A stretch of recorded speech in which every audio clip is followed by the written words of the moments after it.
څلورمه اهمه مسله دا ده یو انسان څاروی واغوستو د قربانۍ دپاره او د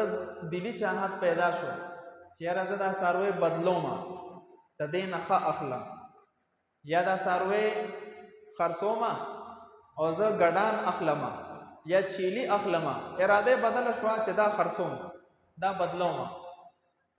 نو دلته فقها فرمایي کو دا انسان صاحب نصاب او مالدار او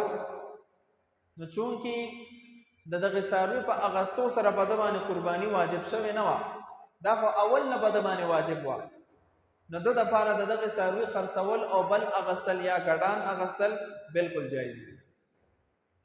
او که دا غریب انسان وي غریب نو غریب باندې خو قرباني واجب نه ده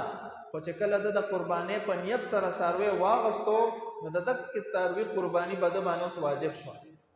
خپل یې په ځان واجب کا نو دغه څاروی ذبح کول دا به د باندې لازم دي دا بدلول د دپاره جایز نه دی خو بدلی یې ګناهګار دی دغه څاروی به ذبح کوي یو انسان څاروی اخلي نو د دپاره اصولي قانون دا دی څاروی به غور سره ګوري چې دا هر قسم عیب نه پاک وي بعضې عیبونه داسې وي چې دا